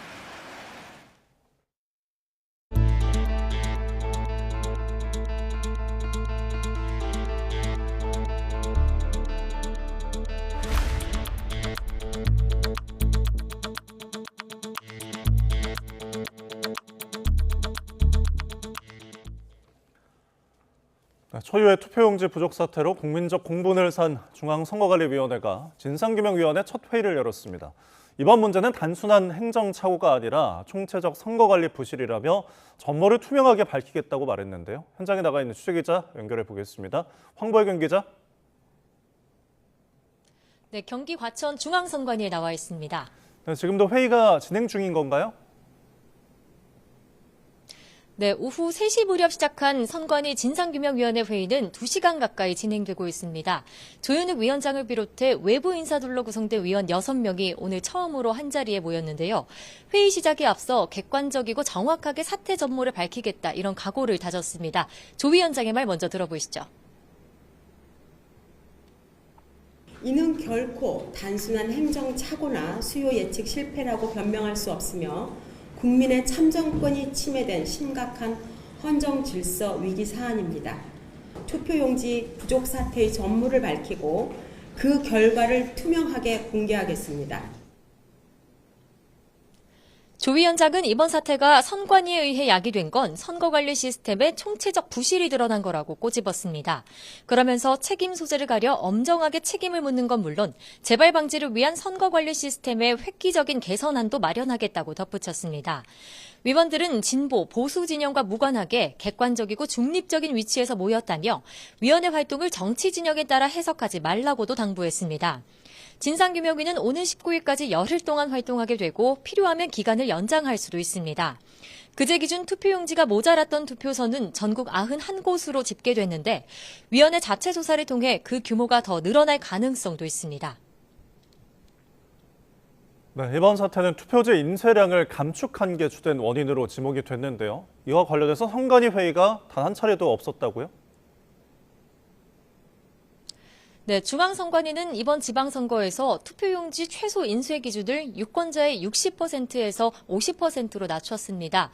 국회가 관련 회의록을 요구하자 돌아온 선관위의 답변은 회의록은 존재하지 않는다였습니다. YTN이 국민의힘 김민전 의원실에서 확보한 자료를 보면 선관위는 지난해 12월 별도 회의 없이 사무총장과 선거정책실장 단 2명의 내부 전결로 인쇄 기준을 축소했습니다. 남는 용지를 최소화해 부정선거 의혹을 막겠다는 게 명분이었지만 정작 용지가 모자랄 때 어떻게 대처해야 하는지 가이드라인은 없었습니다. 그런데다 소수 인원이 투표소를 관리하면서 상부 보고와 상황 전파도 줄줄이 지연된 거로 파악됐습니다.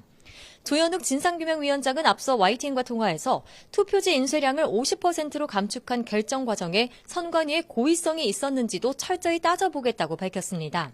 하지만 결재 라인인 허철훈 사무총장은 노태학 위원장과 동반 사퇴한 데다 선거정책실장도 직위가 해제된 상태라 몸통 없는 조사의 실효성에 의문도 제기됩니다.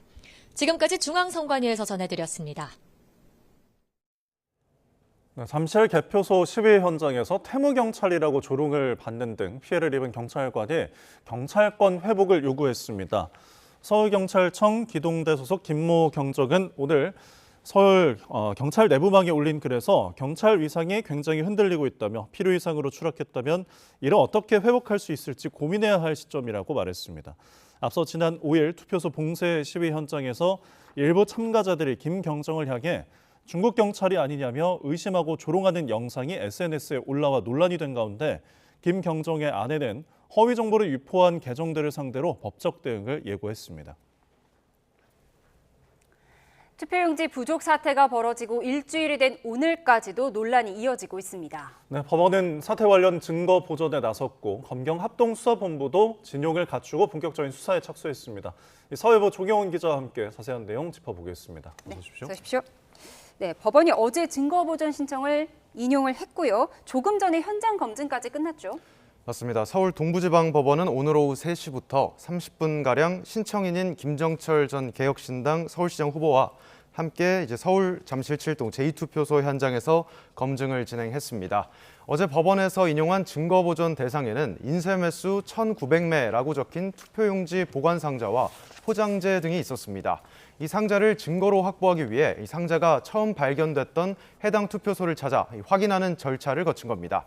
또 다른 증거보전 대상인 송파구 투표소 10곳에서 투표함을 보관하는 장면 등을 촬영한 CCTV 영상 그리고 선관위 직원들의 단체 대화방 내용 등은 현장 방문 대신 전자자료로 제출받을 계획입니다. 네, 지금 이 상자가 굉장히 중요한 증거보존 대상으로 보이는데 그 상자는 확보를 한 겁니까? 네, 오늘 현장 점검 결과 해당 상자는 투표소 안에 없었던 것으로 확인됐습니다.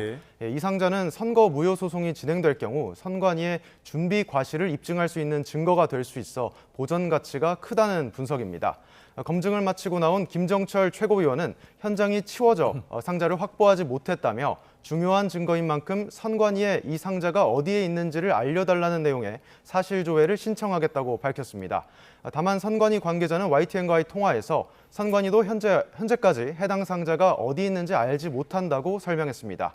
앞서 이 상자에 표기된 1,900매가 해당 투표소 선거인 수의 49.3%에 해당하는 수치라는 점이 알려지면서 선관위가 인쇄 당시 50% 하한도 지키지 않았다는 논란이 일었습니다.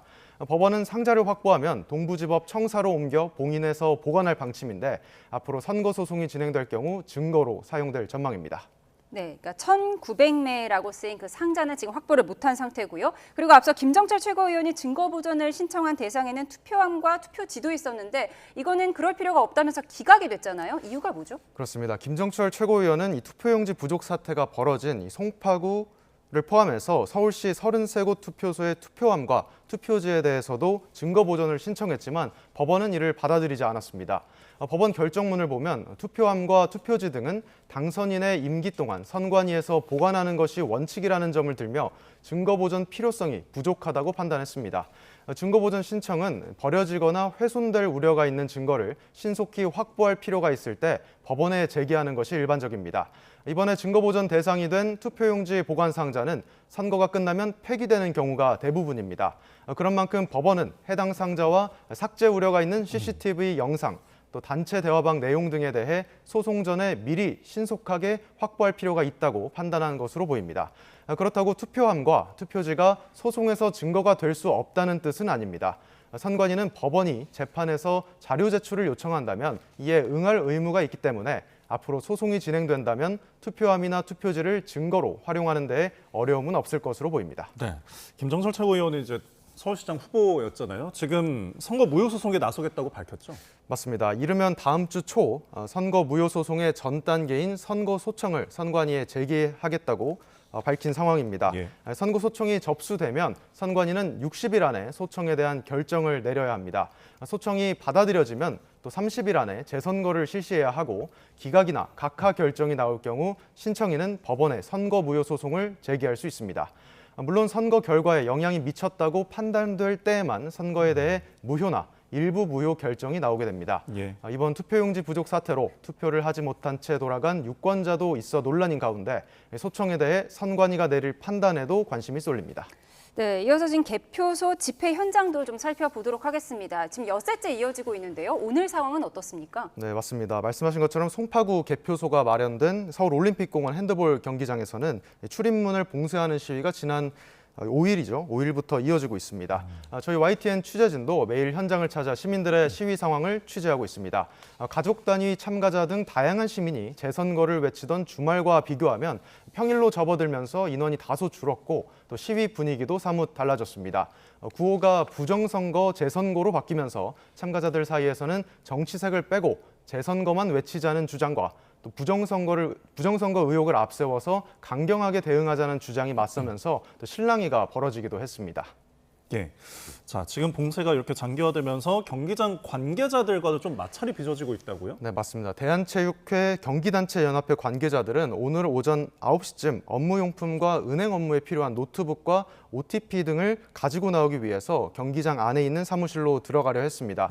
관계자들은 출입문을 막고 있는 시위 참가자들을 설득했지만 끝내 진입하지 못했고 4시간 만인 낮 1시쯤 발길을 돌려야 했습니다. 시위 참가자들은 어제 퇴근 시간대에도 법원에 증거보전 명령이 내려진 장소라며 대한체육회 관계자들의 출입을 막았습니다. 또 앞서 훈련 장비를 챙기러 경기장을 찾은 여성 유소년 핸드볼 국가대표 선수들에게도 투표용지를 숨겼는지 확인하겠다며 소지품 검사를 요구해 논란이 되기도 했습니다. 네, 현장이 상당히 과열되고 있는데 상황이 이렇다 보니 경찰도 엄정 대응하겠다고 했습니다. 그런데 관리가 잘 되고 있나요? 네, 우선은 먼저 서울경찰청 지휘부가 직접 현장 지휘에 나섰고 또 현장 소통을 위한 대화 경찰 인력도 증원한 상태입니다. 경찰은 오늘 기동대 6개 중대 경력 400명가량을 배치해 혹시 모를 돌발 상황에 대비하고 있습니다. 경찰은 일부 시위 참가자가 선량한 시민들의 통행을 방해하거나 법적 권한 없이 소지품을 검사하고 현장 경찰관 등에 대해 허위 사실을 유포하는 것에 대해서도 엄정 대응을 예고했습니다. 다만 참정권 훼손과 직결된 이번 사안을 엄중하게 인식하고 있다며 시민들의 자유로운 의사표현은 기본권으로서 존중한다는 입장입니다. 네, 큰 마찰이 없기를 좀 바라겠습니다. 이 투표용지 부족 사태와 관련한 수사 사항도 짚어보겠는데 검찰과 경찰이 이제 합동수사본부 꾸렸는데 공식 출범했죠? 네, 맞습니다. 우선은 합수본은 검찰에서 12명, 또 경찰에서는 15명이 파견돼서 모두 27명 규모로 꾸려졌습니다. 본부는 서울중앙지방검찰청에 두기로 한 건데요. 합수본부장을 맡은 김태훈 서울중앙지검 3차장 검사는 대검찰청 선거수사지원과장과 서울중앙지검 공공수사 3부장 등을 지낸 공안통으로 꼽힙니다.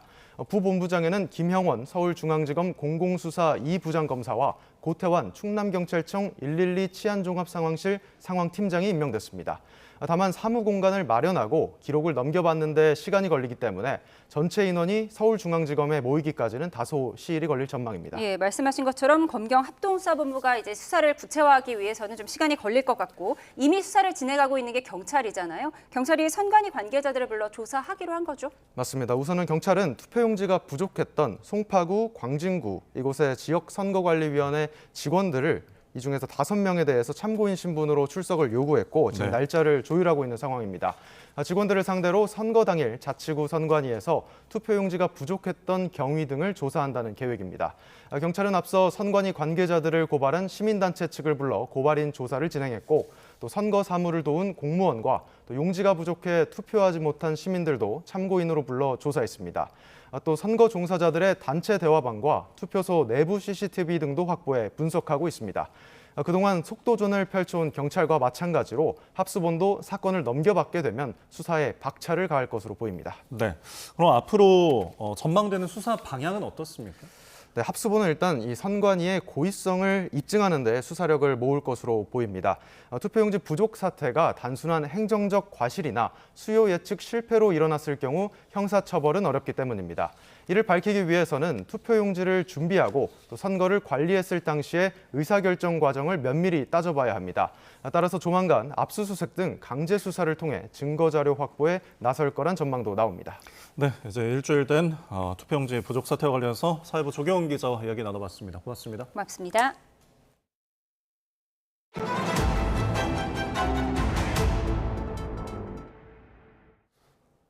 네, 지방선거 이후 국정 지지율이 급락했다는 여론조사 결과에 유럽 순방 중인 이재명 대통령이 SNS를 통해 사과했습니다. 국민의 평가를 겸허히 받아들인다며 더 낮고 겸손한 자세를 약속했습니다. 홍민기 기자입니다. 8박 10일간 유럽 순방 중인 이재명 대통령이 SNS에 글을 올렸습니다. 국정 지지율이 6.3 지방선거 이후 급락해 50%대를 기록했다는 여론조사 결과를 공유하며 국민 여러분 죄송하다고 사과했습니다. 냉정한 국민의 평가를 겸허히 받아들인다며 더 낮고 겸손한 자세로 열심히 하겠다고 적었습니다. 더 넓게 포용과 같은 표현도 언급했습니다. 이 대통령이 인용한 여론조사는 한국사회여론연구소가 지방선거 이후인 지난 8일부터 이틀간 전화 자동응답 방식으로 1,002명을 조사한 결과입니다. 이 대통령이 국정 운영을 잘하고 있다는 응답은 50.4%로 선거 직전 조사보다 무려 9.4%포인트 떨어졌습니다. 반면 국정 운영을 잘못하고 있다는 응답은 45.7%로 긍부정 평가 격차는 오차범위 아니었습니다. 한국사회여론연구소는 이 대통령 지지율 하락 원인은 지방선거에서 여당이 승리했지만 서울 등 핵심 승부처에서 기대에 미치지 못한 결과가 나온 영향을 보인다고 분석했습니다. 선거 막판 국민의힘 지지자들의 결집세 또한 반영된 것으로 볼 수 있다고 설명했습니다. 이 대통령은 앞서 취임 1주년 기자회견에서도 선거 결과는 국민이 정권에 주는 경고라며 책임을 자신에게 돌리면서도 민주당에도 쓴소리를 했습니다. 이제 다 끝나면 내가 이거를 가지고 내가 어떻게 먹으면서 즐겁게 놀아볼까 이렇게 하면 되겠어요. 정말 죽을 힘을 다해도 될까 말까 한 거죠. 여야 양당 지지율 격차 또한 선거 전 11.7%포인트에서 선거 후 0.5%포인트로 크게 좁혀졌는데 이 대통령이 해외 순방 중에도 재차 사과한 건 정부 여당의 지지율 동반 하락세를 앞장서 방어하겠다는 뜻으로도 해석됩니다. YTN 홍민기입니다. 네, 조금 전 들어온 속보 전해드리겠습니다. 법무부가 검찰미래위원회를 발족했다는 소식입니다. 검찰개혁 방안을 논의할 공식 위원회인데요. 위원회는 오늘 첫 회의를 열고 대장동 사건 등을 포함한 1차 조사 대상을 선정했습니다. 이 위원장에는 민변회장 출신의 장주영 변호사가 선출됐습니다. 검찰미래위원회는 검찰권 남용 의혹 사건에 대한 진상규명과 함께 재발방지 대책 마련을 정부에 권고할 예정입니다. 다시 한번 전해드리면 법무부의 검찰개혁 방안을 논의할 검찰미래위원회가 공식 출범됐고요. 위원장으로는 민변회장 출신의 장주영 변호사가 선출이 됐고 대장동 사건 등을 조사할 방침입니다. 관련한 내용은 더 정리가 되는 대로 전해드리도록 하겠습니다. 다음 소식입니다. 국가정보원이 처음으로 해외에 있는 마약 생산 기지를 급습해 마약 원료를 대거 압수했습니다. 태국 당국과의 공조 수사를 통해 이뤄낸 결과인데 압수한 마약 원료가 50억 톤, 우리 돈 7억 명분에 달합니다. 이종원 기자입니다. 태국의 한 부둣가에 있는 창고입니다. 창고 문이 열리자 천장에 닿을 듯 각종 원료가 산더미처럼 쌓여 있습니다. 아세톤과 염산, 황산 등 모두 마약 제조에 쓰이는 각종 화학물질입니다. 국가정보원과 태국 당국이 공조해 마약 생산기지 10곳을 동시에 급습했는데 마약 원료 50톤을 압수했습니다. 필로폰 21톤이나 야바 11억 정을 제조할 수 있는 양입니다. 마약으로 제조해 유통됐다면 7억 명이 동시 투약이 가능한 시가 8조 4천억 원대 규모입니다. 우리 정부기관이 해외 마약 공급 기지를 직접 단속한 건 이번이 처음입니다. 지난 4월 국내에서 태국인 마약왕을 검거해 태국으로 송환한 게 계기가 됐는데 조사 과정에서 은닉 창고 위치를 밝혀낸 것으로 전해졌습니다. 작전 현장에서 직접 브리핑에 나선 태국 총리는 국정원과의 긴밀한 협력을 통해 이번 수사가 성과를 냈다며 사의를 표했습니다. 국정원은 지난 2024년 태국으로부터 유입된 마약이 전체 밀수 분량의 39%에 이르자 태국 마약통제청과 공조를 강화해왔습니다. 국정원은 아시아 전역에 공급되는 마약의 생산 원점을 붕괴시켰다는 데 의미가 크다며 앞으로도 한국의 글로벌 위상에 걸맞게 국제 마약 대응도 선도해 나가겠다는 뜻을 강조했습니다. YTN 이종원입니다. 33억 규모 도박 사이트를 운영한 일당과 불법 영업장인 줄 알면서도 점포를 알선한 공인중개사가 경찰에 붙잡혔습니다. 울산경찰청은 불법 도박 사이트를 운영한 혐의로 30대 A씨 등 21명을 검거해 이 가운데 3명을 구속 송치하고 범행을 도운 공인중개사를 도박공간 개설 방조 혐의로 입건했습니다. A씨가 포함된 일당은 친구 관계로 지난 4월 도박 사이트를 제작해 브로커를 통해 성인 PC방에 제공한 혐의를 받습니다. 공인중개사는 불법 도박 사이트가 유통되는 성인 PC방임을 알면서도 점포를 알선하거나 중개한 것으로 드러났습니다.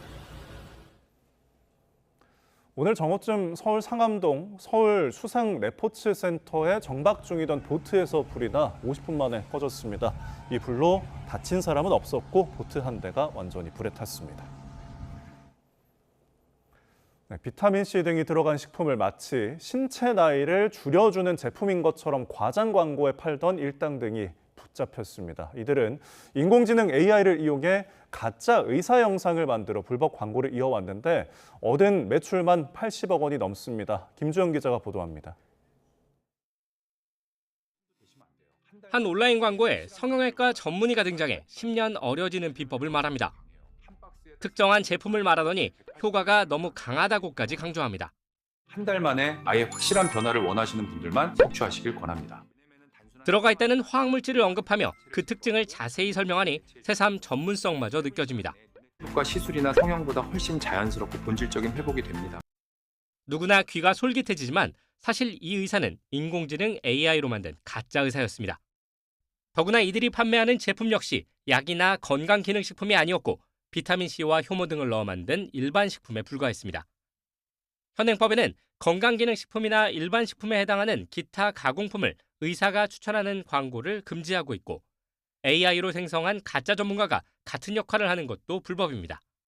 생성형 AI나 딥페이크 기술을 활용한 가상의 인물을 활용하는 광고 역시 똑같이 금지된 광고입니다.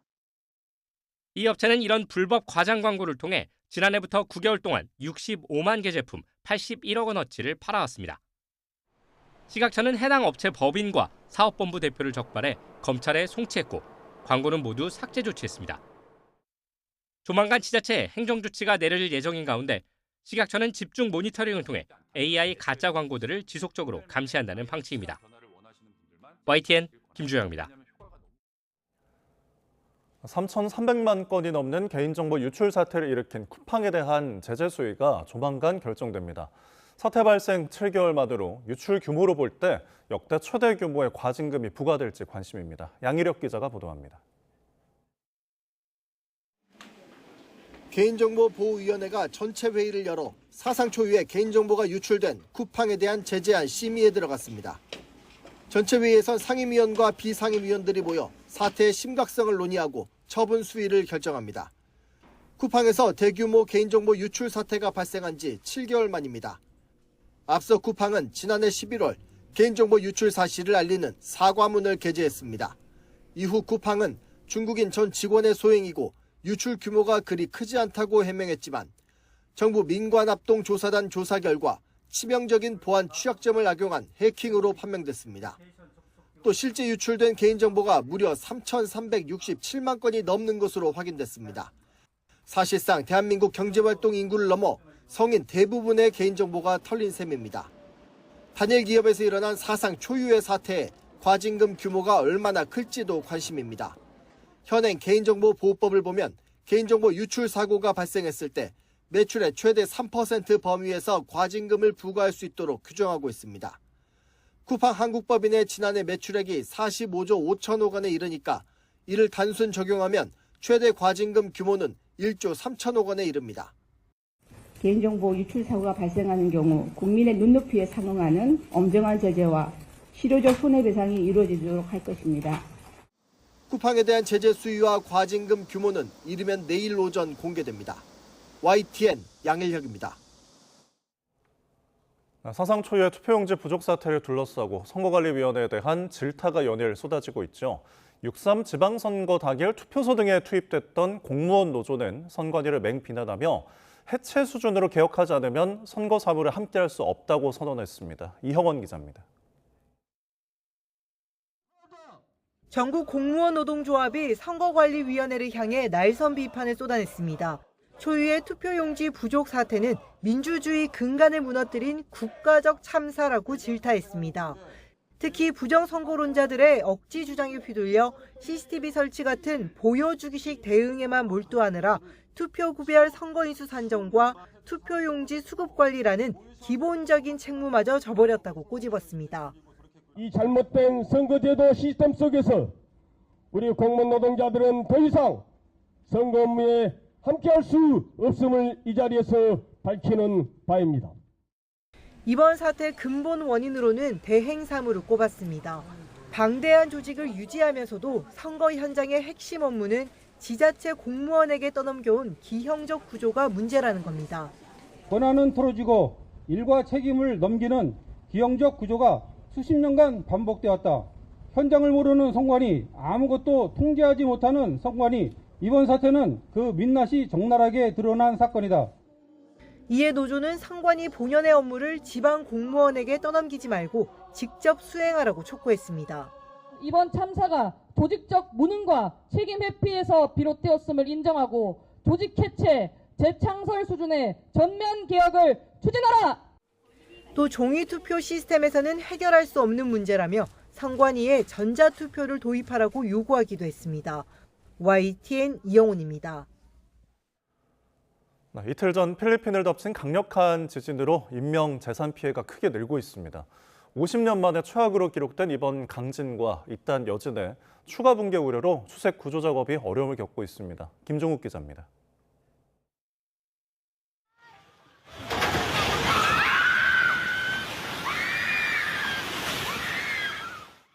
3층짜리 건물이 순식간에 무너져 내립니다.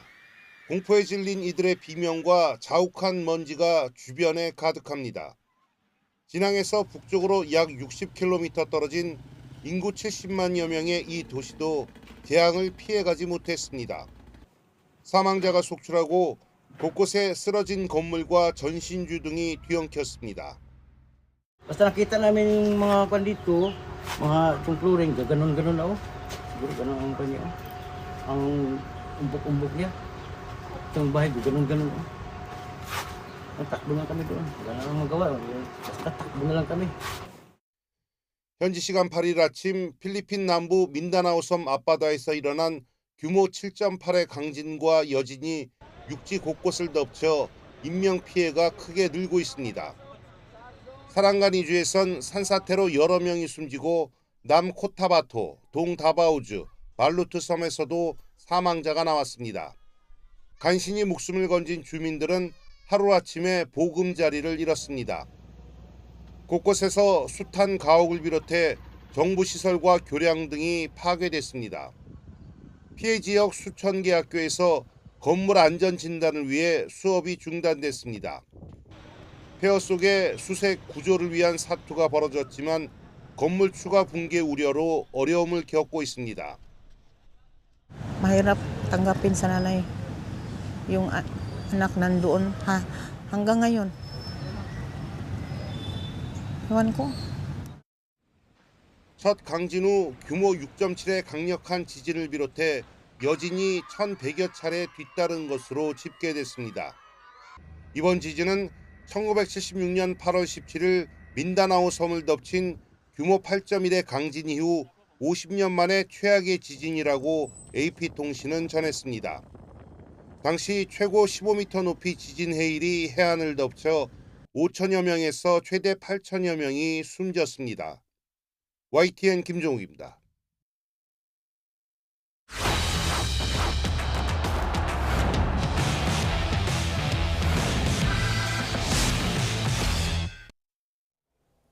홍명보호가 북중미 월드컵 첫 번째 상대인 체코를 꺾을 가능성이 좀 더 크다는 기분 좋은 예측이 나왔습니다.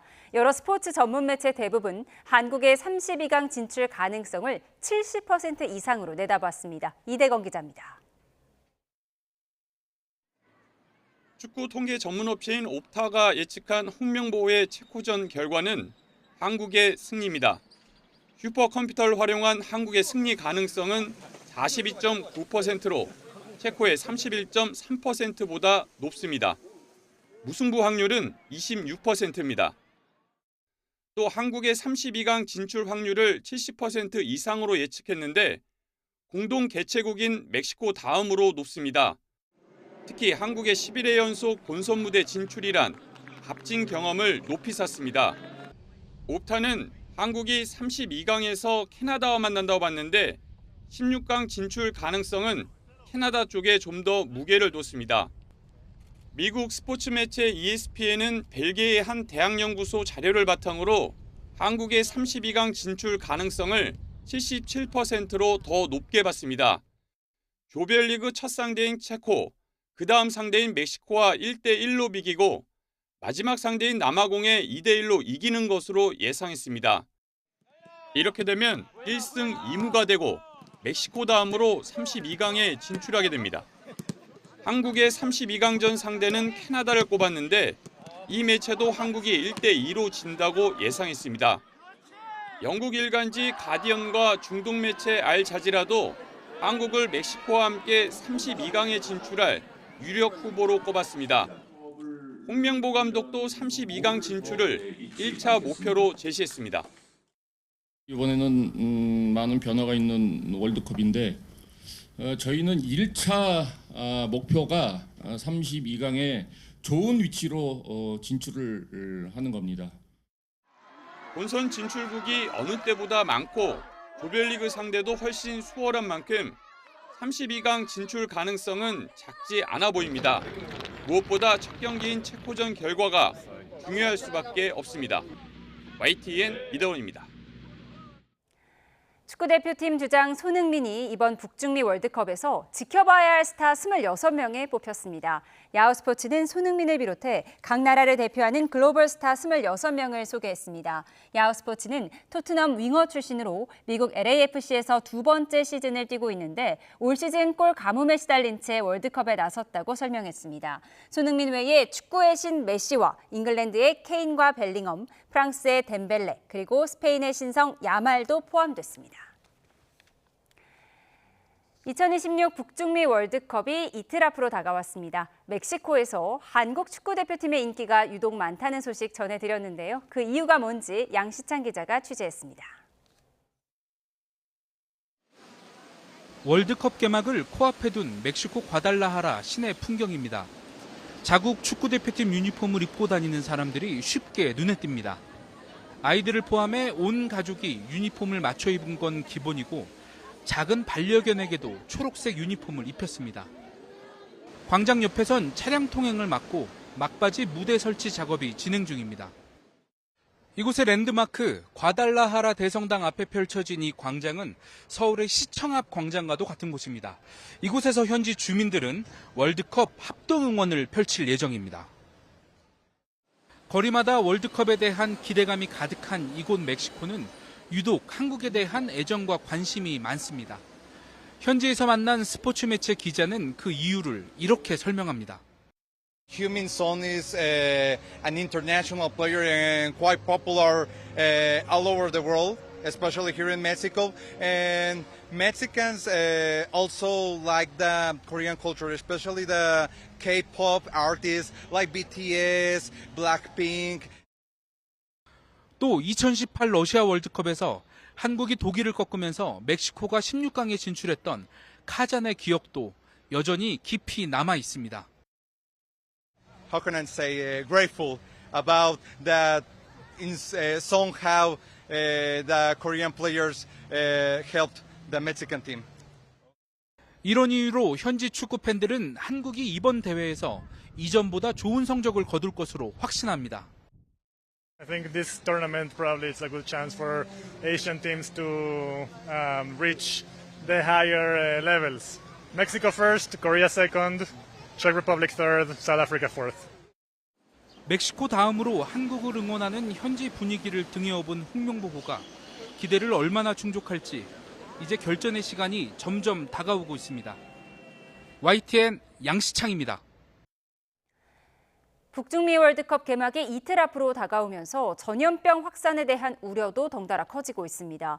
미국 정부는 아프리카에서 시작된 에볼라를 막기 위해 안간힘을 크고 있지만 전문가들은 오히려 북중미에서 퍼지고 있는 홍역이 더 문제라고 지적합니다. 김선중 기자입니다.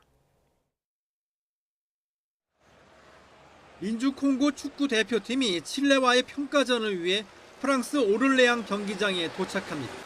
스페인에서 치를 예정이던 평가전이 에볼라 우려로 장소가 변경된 겁니다. 당장 민주콩고에서는 에볼라 확진 사망자가 100명을 넘어서면서 비상이 걸렸습니다. 선수들 모두 해외파 출신인데다 그동안 유럽에서 훈련해 발병 가능성은 거의 없지만 불안감에 경기는 관중도 없이 진행됐습니다. Como puedes ver, hay una reja, o sea, son 2 metros donde tú puedes estar afuera o puedes estar adentro. El ébola no creo que llegue hasta ahí. 월드컵 개막을 앞두고 미국 정부는 에볼라 확산을 막겠다며 중앙아프리카 출신의 입국을 전면 금지했습니다. 3주 안에 에볼라 발생 지역을 방문했던 외국인도 미국에 들어올 수 없습니다. 또 유럽에도 에볼라 발병국 방문자에 대해 비슷한 수준의 여행 제한 조치를 도입하라고 요구했습니다.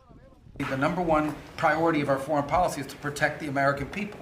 We cannot and will not allow any cases of Ebola to enter the United States. 다만 전문가들은 월드컵 기간에 북미 지역에 에볼라가 퍼질 가능성은 크지 않다고 지적합니다. If you're a casual visitor to the World Cup from around the world, I think there's a very low risk that you would be at risk of Ebola. I think it's very, very unlikely. 오히려 미국에서 퍼지고 있는 홍역을 더 큰 문제로 꼽습니다. We're also really concerned about for this particular World Cup is measles, given the number of cases that we currently are experiencing in the United States, in Mexico, and in Canada. 보건 전문가들은 특히 트럼프 행정부가 월드컵을 앞두고 국제 협력을 요구하기에 앞서 세계보건기구 탈퇴로 스스로 방역 체계를 무너뜨린 것부터 반성하라고 비판했습니다.